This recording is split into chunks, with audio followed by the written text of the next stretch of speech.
Oh no, I left the game volume on again. Sorry, I don't know how you guys play without the volume on, but I think you'll be able to hear the relevant comments to get the point of what we're trying to get across with this video. Welcome to another Empires and Puzzles Books video.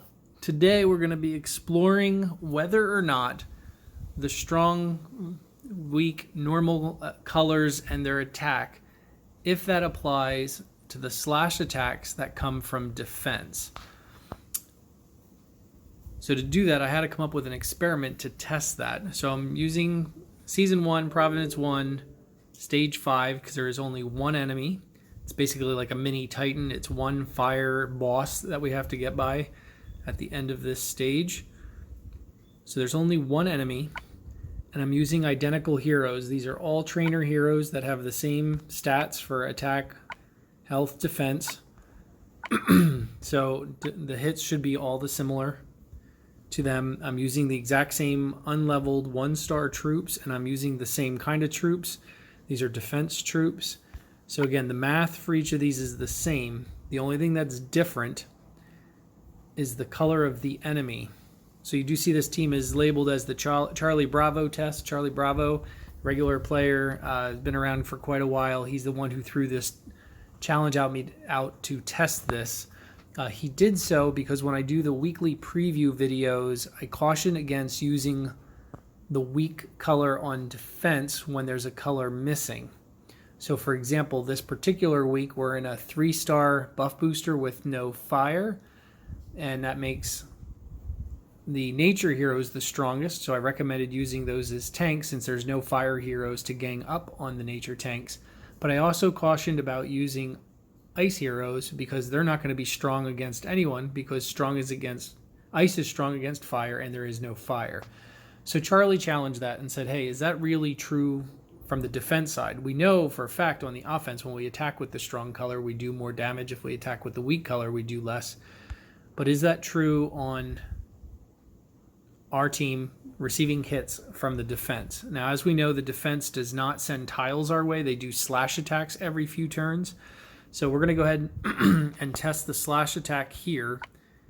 And I intentionally chose the trainer heroes in these colors since the red will be strong against the green, weak against the ice, and neutral like a normal hit against the dark.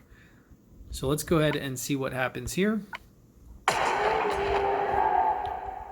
So I'm just going to try to weight this down. The countdown under the boss here is 2, so the next hit should be a slash attack.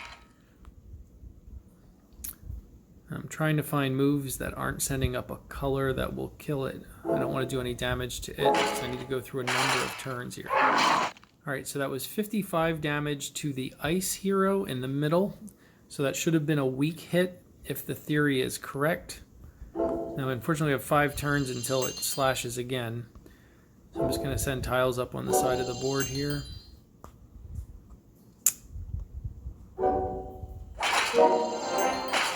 Try not to do damage. Let's do yellow. There aren't any heroes there for that. Now it should fire again after this hit. And this is only giving me combinations. 52 there. So it didn't seem drastically different. It was 55 on the blue, which should have been the weak hit, and then 52, which is a lower number obviously than 55, on the dark, which should have been a neutral hit. Now that's going to be pretty similar because it's a special. We know the strong weak does not work on specials. Now with any luck, we'll get the next slash attack on our nature trainer, and we'll show you all what's up with this.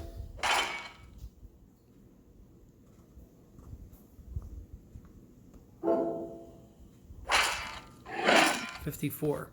So we saw the 55 on the ice, which should have been weak, the 54 on the nature, which should have been strong, and the 52 on the dark, which should have been neutral. So this is evidence that what I have actually been saying in those videos is incorrect. Apparently the slash attack on defense from the maps and the quests and things do not seem to matter as far as strong or weak. It's just us on offense that it benefits us. So if that is also true on player versus player, then I need to stop giving that advice because it's incorrect, and I appreciate Charlie bringing that to my attention. But I do have another test that I'm going to do right after this one, testing it player versus player. So player versus the computer against the system here is not working on defense. Let's go and test it and see how it works when we're actually playing against another player.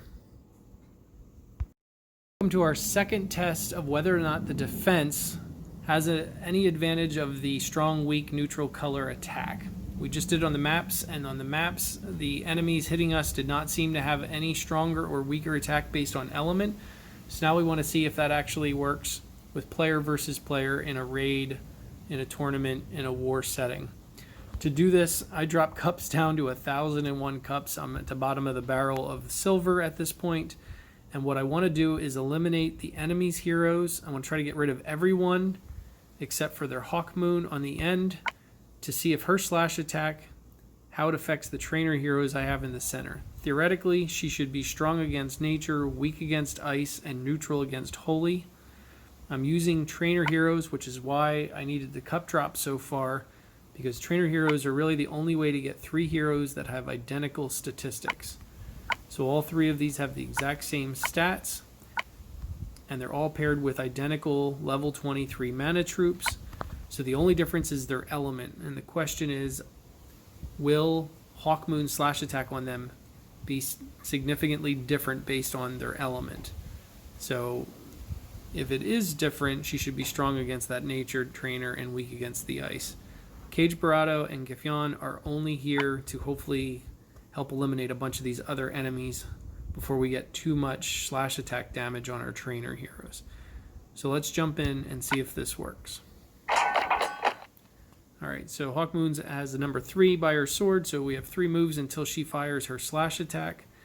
Let's see if we can get rid of some of these people before then.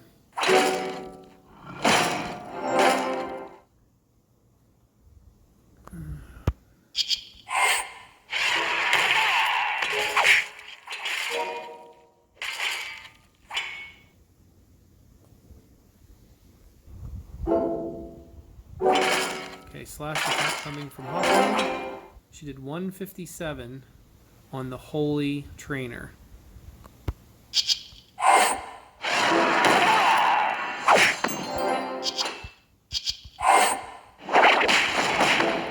Here comes another slash attack from 160 on the ice. So it looks like she hit ice for a little more than she hit holy. So this may not be a true statement for her either.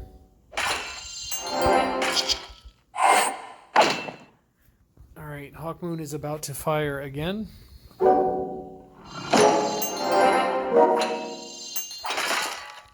157 on the nature.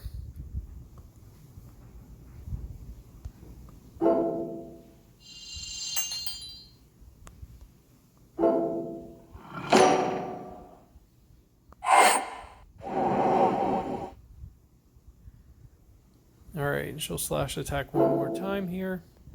See what kind of number that gives us. That was on Gefyan, so that doesn't mean anything.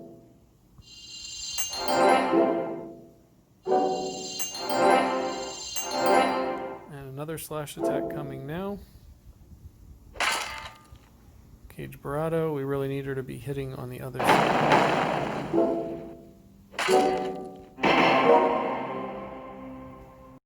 Alright, so we have her slash attack at 160 on ice and 157 on the other 2. So it does not appear that this is accurate for the defender. It seems that the strong neutral colors only matter for the attacker. And that was a 155. So they're all in that same range. I really want to thank Charlie Bravo for challenging me on this. I love when somebody calls me out so I can test something. I just took for granted that this chart at the top that explains which colors are strong and weak would apply in both directions, but clearly it does not. It only applies for the attacker.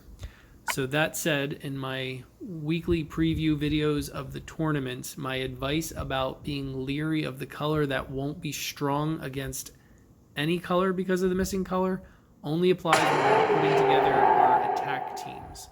So let's be careful when we're putting attack teams together. But otherwise, on defense, that really should not matter. Thanks again, Charlie. Appreciate the challenge.